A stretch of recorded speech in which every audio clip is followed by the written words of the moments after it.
It's like a dance. You have to dance with your partners, be it individual or organization or teams that you work with, and you let them lead. So, depending on what they need at the time, I either wear the role of a teacher or the mentor or facilitator, even.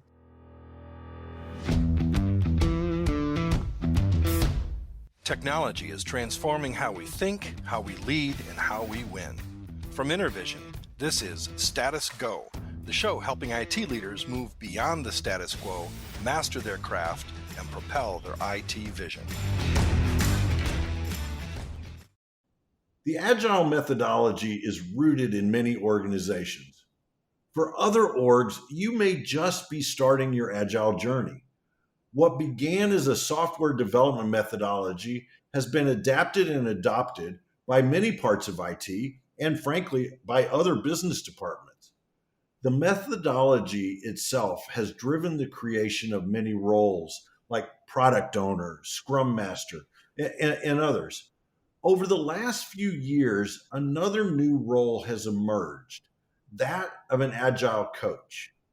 Today on Status Go, we will talk with Dimple Shah. Dimple is an enterprise Agile coach at Optum. Welcome to Status Go, Dimple. Thank you so much, Jeff. I'm so excited to be here. I am so excited to have this conversation. Every time that you and I have the opportunity to talk, quite honestly, I leave with a smile on my face because I've learned something. I've enjoyed our conversation, and I know our listeners will as well today. So let's start a little bit about you, your journey. Who are you, your journey, and what led you to this career in Agile and Agile coaching? Okay, well, let's see. I've been here in the United States for 18 years now in May. Not that I'm counting, May 21st. I was working in India in IT. So I've been in IT for over 20 years. I did my bachelor's of engineering in computer science and took a job back in India. And my husband, fiance at the time, was here doing his master's. So one of the first questions I asked him when he proposed was, "When are you coming back home?" And he said, "Yeah, soon." And we made these plans. And I came back here thinking it was temporary, but well, I'm still here, right? Yeah, So yeah. Destiny had other plans, but I had started studying on my master's of business administration. The reason why I didn't take up MS in computer science is because I was more, I thought my personality would align more with the IT and the management at the time. So I decided to pursue management instead. So I took a pause at the time and resumed my management studies over here, did my MBA for a couple of years here, and then restarted my journey here in the US, the traditional path with the developer, and took up various roles after that, analyst, project management.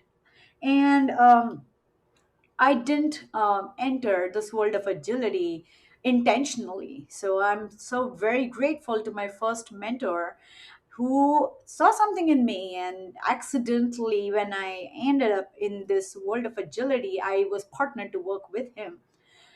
And after working together for a few months, he said, "You know, Dimple, you would be really good doing what I do for a living." And I was like, "Huh?" And that's how I got Because into you were doing I'll call it waterfall project management at the time, right? correct. Yeah. Yes. I was a project management manager, program manager, and just had delivered a project that went well. So my boss's boss at the time said, "Well, this went on really well. So, you get to pick what you want to work on next." And then Agile was the new buzzword at the time. Hmm. And Yeah. all I knew about at that time, and which is also something that I'm hearing very unfortunately, it's very common that, yo, it's very fast. And I was very fast paced at that time. So I'm like, okay, this is supposed to be very fast and often delivery and such. Okay, this works great for me, right? So I ended up choosing this project, which was supposed to be delivered by Agile, and I'm doing air quotes here, right? And pretty soon I realized, after working with him, how wrong I was. And I started learning from him, since we were tied together to the hip for months. And that's how I got introduced into the world of agility and never looked back since. Oh, that's excellent. I love to hear about people's journeys because so many times, we think as young adults that we have to have our entire road mapped out in front of us, and it never works out that way. Well, let's talk about agile and a little bit about the agile journey itself, Mhm. and how it has evolved over the last several years, in this new role of agile coaching emerged. How has that happened? So, what happened was way back in February of 2001, a bunch of brilliant minds who had different roles in IT software development met together in a ski resort in Utah, and then they started talking about things that's going on in their world, I believe. And it was very similar to like some of the conversations we have. It's like, man, what's this is working, oh, this is not working, and stuff like that. And then they started putting together an official manifesto because of that Hmm. discussion, and that's how Agile was born, where they Yeah. identified on what was going well and what was not going well. So in simplistic terms, that is what their intention was. Now, you will hear me talk about agility opposed to agile a lot, only Hmm. because over the period of time, that framework that they originally intended to be really, really lightweight started getting maybe misinterpreted, or maybe because of lack of enough information, maybe both, and maybe there were external circumstances in addition to these. But then all these roles started emerging. Product owner does that, scrum master does that, and development team does that, and such. And I believe that agile coaching was one of the roles that emerged as a result. And how, even at this time, even when agile has been so popular over the years, I often get this question that I'm not surprised. I'm like, what is it that you do all day? And I love that question because that Yeah. tells me that you care enough to ask as opposed to making assumptions, especially if that is a client or an individual or a team or an organization that I'm working with. Mhm. Yeah, well, and I had not been familiar with the term agile coaching. You and I met, gosh, a couple of years ago now, and it wasn't until your role at your previous employer where I realized that, oh, your title is agile coach, and Oh, I think that led a little bit to our conversation, right? Of yes. what is an agile coach? So let me ask you this, Dimple: what is an agile coach? Well, thank you. Did I lead you to that question? You did. You did. Well, either ways, I'm glad you asked. Okay, so Agile Coach, the simplistic way in which I explain it to someone who is totally not someone I'm working with would be well, you might have known about project management techniques, how to execute a project, and things like that. So, Agile coaching or Agile framework or Agile methodology, it also focuses on delivery, but in a different way. And Hmm. Agile coaches specifically, they help follow this agile, again, I'm doing air quotes, agile mindset. Hmm. And that's one of the reasons why I said that you'll often hear me speaking in terms of agility as opposed to agile. Now, what it truly means when we peel just the topmost layer is essentially a mindset and a whole lot of maybe even practices associated to Hmm. assist this mindset that eventually helps deliver in a certain way. It's there also has a We have several frameworks in the world of agility that serve as guardrails, but agile, Right. I would like for you to maybe think of it as an umbrella. This is an Hmm. agile umbrella, and there are a lot of frameworks within this umbrella. So if you hear now, Jeff, if you hear someone saying agile and scrum interchangeably, now you can tell them that no, you're wrong. That It's there's not two at different. all. It's two different frameworks, right? So agile again is that mindset, Yeah. and scrum is one of the framework Frameworks. I that gotcha. serve Okay. as guardrails within this umbrella of the Okay. agility or the agile mindset. So, what does an agile coach do? What What do you do all day? Well, again, very simplistically put, if you're my client, I would do anything and everything in my power to help you drive your car. And depending on where you go, I'll Hmm. take a back seat and help guide you whenever you need me to. I'll make sure you don't fall off the cliff or break a Yeah, stop sign. thank you, thank you. But also, I would help coach, mentor, or guide, or train, or teach the road or the navigations along the way, Okay. if that makes So are sense. you teaching and guiding me in an agile framework or an agile methodology, or is it akin to an executive or professional coach that we're talking about, even some of the the conflicts that you get into with coworkers? Is it where is it? Where does it fall in that spectrum? I'm glad you asked that because oftentimes, and one of the things that we try to do hard is try not to come across as this is not your personal therapy session. So please go see a professional coach if you need that. But coaching is also a very, very important part in our day to day role. So, yes, when you mention conflict, at one of my workplaces, I can give you an example. I was brought in when the manager had a conflict with one of the person who reported to them, and my manager, my boss at the time, they recommended to bring me in. So when I Mhm. was brought in, it just gives them an external point of view on what the situation is. I'm a third party. I have no judgment, and I train on this. I Mhm. help mitigate these conflicts or help everyone see each other's points. A couple of things happened as I was told after and during the session. Is one, it was been a long time since both of them were able to talk to each other objectively, that they Mhm. talked in that room, because they felt safe, maybe having a third Yeah. party there. And at the end of the session, the person who organizes, they said, I want to do what you just did. And so that helped me. It was great feedback because that helped me make sure that I didn't cross that line on giving them maybe that support that they otherwise would have needed if they would have reached out to the professional coach. But at the same time, I was able to guide them enough that they could get along with each other.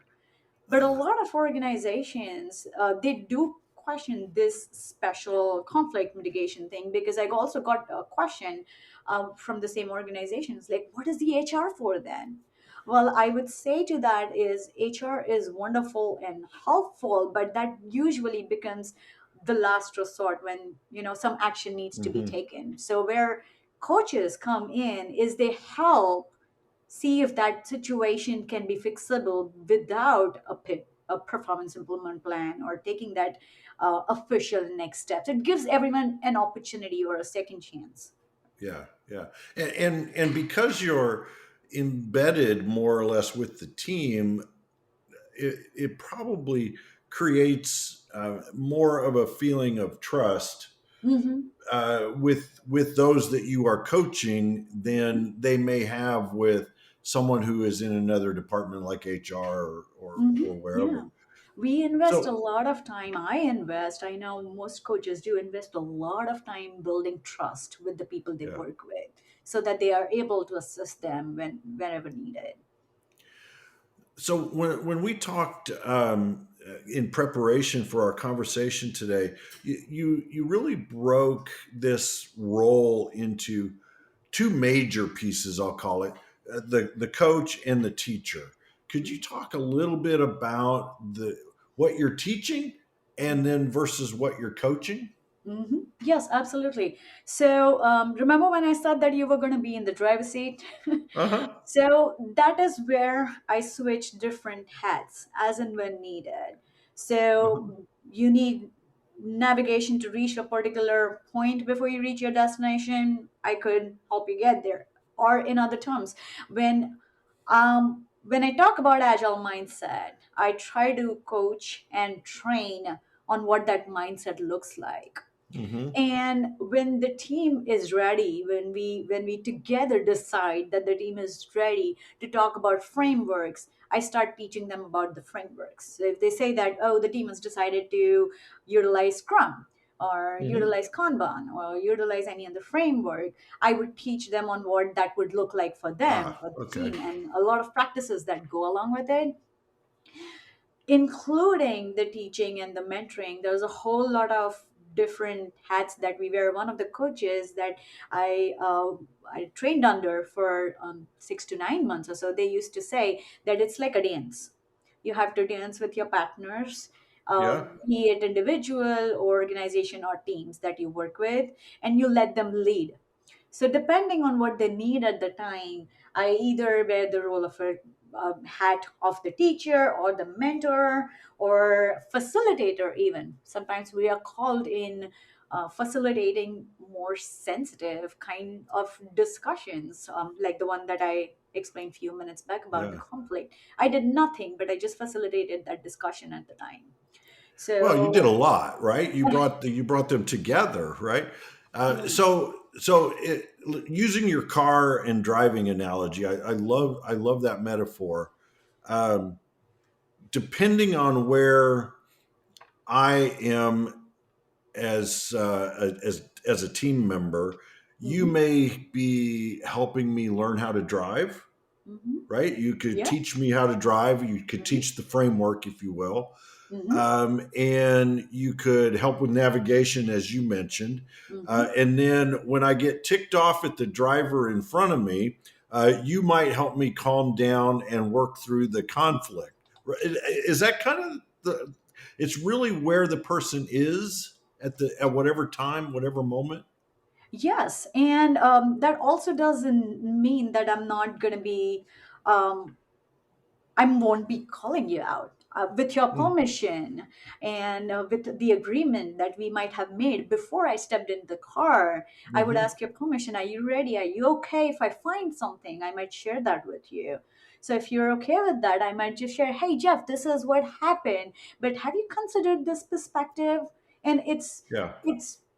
it's I guess it's easier for me because I'm outside as an observer and Hmm. I'm not embedded into the discussion on the content to do that. Yeah.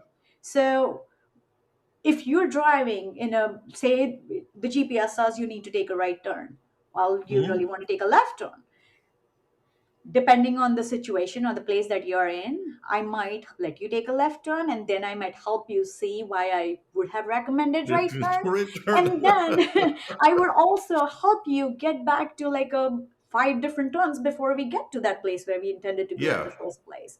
And believe it or Gotcha. not, that was the hardest thing that I have trained myself on how not letting your team make wrong decisions. Yeah. My mentor Yeah. used to say, Dimple, it's okay for them to fail. And I'm like, no, no, no, no, no. They No, no, can't no, fail no, under no. my Don't want watch. them to. Does that make So sense? within a development team, say I'm no longer driving my car. I'm now writing software. Mm-hmm. So I'm on the development team. Mm-hmm. I have a manager Mm-hmm. that I report to from the Mm-hmm. hierarchical perspective Mm-hmm. of the organization. Mm-hmm. There's a scrum master that's helping guide our Mm-hmm. work, and there's an agile coach. How do those three, and there's probably more when you think about it, how do those three interact and help me in my career and what I need to accomplish? So, first of all, in the world of agility, we always encourage that the manager be a people manager. So like in most organizations we have to have like a people manager for HR purposes, right? Hmm. So we strongly recommend that, and we help the manager um, to be a mentor Hmm. and not to be the person who tells everyone what to do. Team empowerment is a big deal in the world of agility, just not in the world of agility, just in general too. I mean, I used to say early on that I work best when I'm not micromanaged. What does that Hmm. translate into, right? I didn't know that in the world of waterfall back then. So essentially, when people feel that empowerment and that trust, that, oh, my manager trusts me, for them to help them find the best version of themselves is where the agile coaches come in, and that is what I Hmm. truly believe in. I will work with you to help you find the best version of yourself which you didn't even know existed. Yeah. So then starts your journey. And that's why I always say that agility works best when it's by invitation. If you Hmm. try to impose changes, maybe because of authority, changes might happen, but they're not going to be sustainable. Yeah. Yeah. Does that help at all? Yeah, yeah, yeah, yeah. I love that the invitation concept, right? You have to be invited in, Mhm. and even you used when we were talking about the car. You said I may see some things. Are you open to that? You know, Mhm. the open to feedback. So to our listeners out there who uh, maybe thinking that, gosh, this is something I'd really like to explore, maybe as a career. Mhm. What are some of the concrete things? So the you sent me the Agile Coach competency framework. What are some of the Mhm. pieces of that that I would need to learn or master at some point to be a good Agile coach? Mhm. So my journey started from transitioning into project management world, and I believe I was very lucky that I moved as fast as I did because of the great mentors I had. So the first thing, if you're new to this world, I would recommend you find a good mentor. You find a person that you look up to. And the reason why I say that, and this is often talked about in the world of agile, and I say agile because a lot of amazing top-notch coaches, they talk about taking agility to that next step, because Hmm. unfortunately over the years it has, at few places it has changed its meaning. It's become like a checkbox. It's Yeah, become yeah. like agile coaches giving organizations what they want to hear. It's become more commercialized, unfortunately. While there are some great agile transformations still underway, the other kinds are also getting more popular.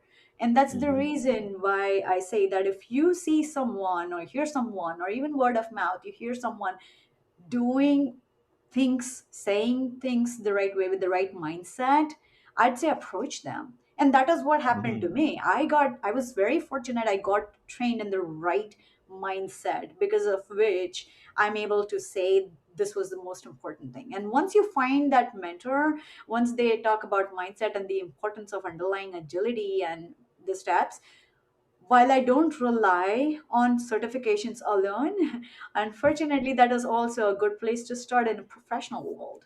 So I would Hmm. recommend start looking into uh, the route that you want to take. Yeah, There are some great Scrum Master. Again, you would need a mentor to help guide you, because look for one and you'll find 10 of these now, right. right? So those might be good So starting steps. yeah, yeah. So find a mentor, and begin to look at these competencies and these skills, but also look for the certifications that would apply. Those are some great first steps. When you think about, so as I look at the competency framework. The categories that are in here are teaching, mentoring, which we talked about, technical mastery, business mastery. I love that one. Transformation mastery. You were talking about the Agile Manifesto a little bit ago, and I had the opportunity to work on the Digital Transformation Manifesto that Hmm. came out last year. Uh, but then the other two categories are professional coaching and facilitating. So you've got, what is that? Two, five, seven different categories in that framework. Where do you where do you spend most of your time of those categories? Can, or is it really mixed across all of them? I would say it really depends on the client, on the Okay. people that we are working with. Like in my previous organization, I was first brought in to work with the leadership team at the time, Hmm. and I was acting as a scrum master as the leadership team, and I was also in the, well, I had threefold responsibility, excuse me, at the time. One was serving the leadership team as a scrum master, then being a part of other agile coaching team. There were four of us, and we developed training materials. So Okay. we developed training, and teaching was the time that we were spent a lot on. And the third was the my manager at the time, who was also the vice president. He did a new venture, I would say, which was very close to our hearts, on this agile transformation thing. So that is where I also spent a lot of time on, because now we had global teams all over. The IT pockets were all over the place globally. So that was the third hat. But time and again, he also used to bring me into, like I mentioned, one of those conversations that we had.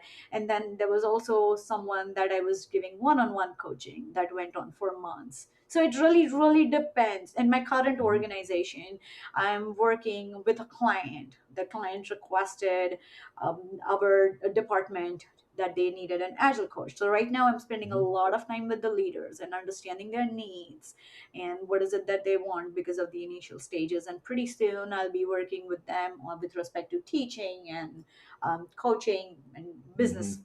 areas mostly as well.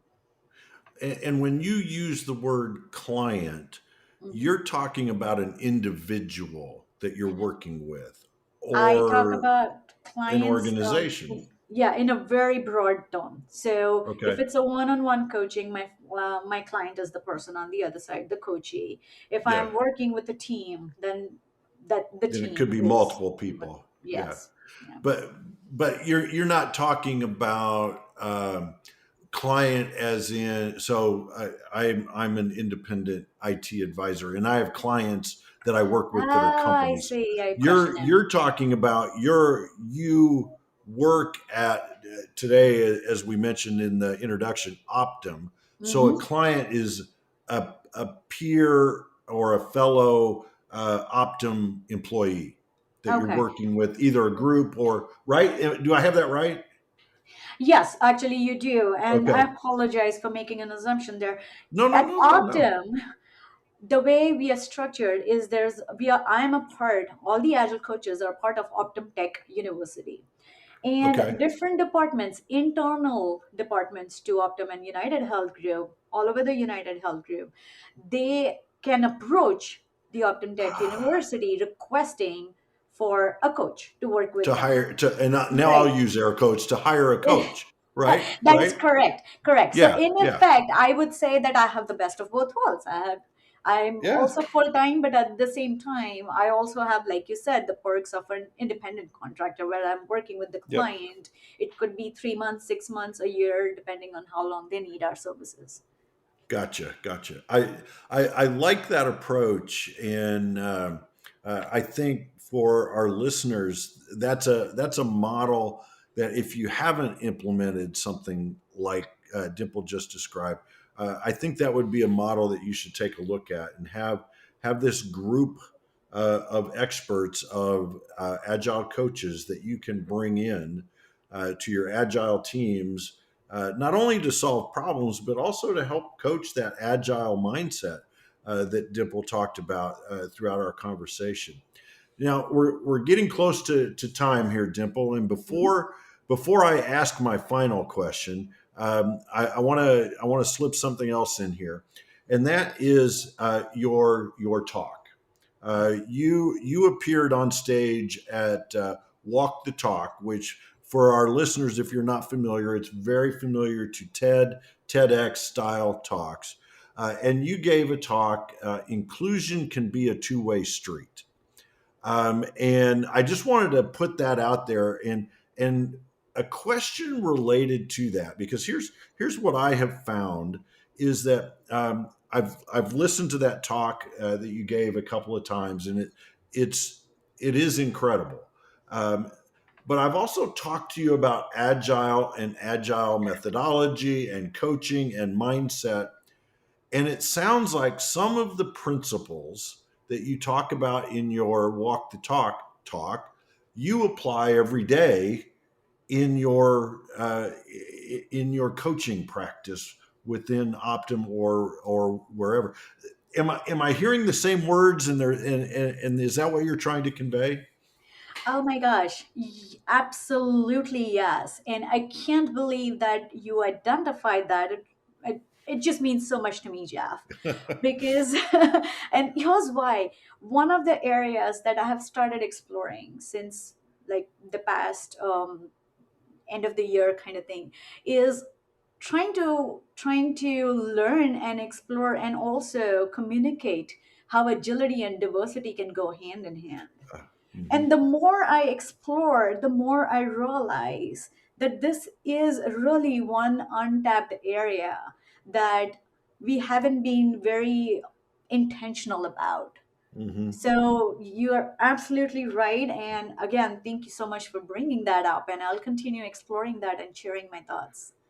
Yeah, I think it is. I think it is something that we should unpack more as we think more and more about diversity and inclusion initiatives, and tying it with the agile mindset. I think there's a connection there, and I just noticed that the language you use carries over. So, to our listeners, we will include a link to Dimple's talk. Again, it's called Inclusion Can Be a Two-Way Street. And so we'll have a link to that in our show notes so that you can go listen to that. And I encourage you to do that. It's very, very powerful. Now, before we wrap up, I think I warned you about this. Hopefully, I warned you about this. If not, oh well. It's the prerogative of the host, right? We always love to end with a very strong and explicit call to action, steps that our listeners can take. So, as you think about our conversation today about agile coaching, the agile mindset, what are one or two things that our listeners can go do tomorrow because they listened to our conversation today? So, no, and thank you for that because I try to include a call for action in each of my talks as well. So, if you're just entering the world of agility, my invitation to you is take a notepad, whatever papers lying around. If not, everyone has a phone right now. Open the notes section or whatever it is, and make a note to yourself on what is the tangible step that you're going to take for yourself before the end of the month. I'm sorry, I'm giving you just like 20 days, but Homework, homework. research shows that if we don't act almost immediately, we often put it in our priority list and it Yes. goes just way down on our list. So my Yep. question to you is, if you're entering the world of agility, write down at least one tangible step for yourself that you're going to absolutely hold yourself accountable to and take before the end of the month.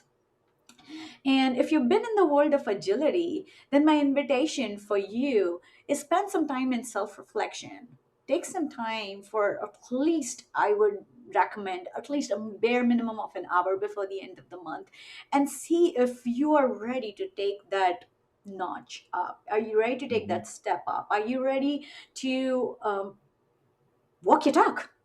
Yeah. Right? Yeah. Yeah. And see if you're in this journey having the right mindset and not because it's just a checkbox or it's the Yeah. new hard thing to do these days. Yeah, I love that, Dimple. I love that you carved out someone who is just starting.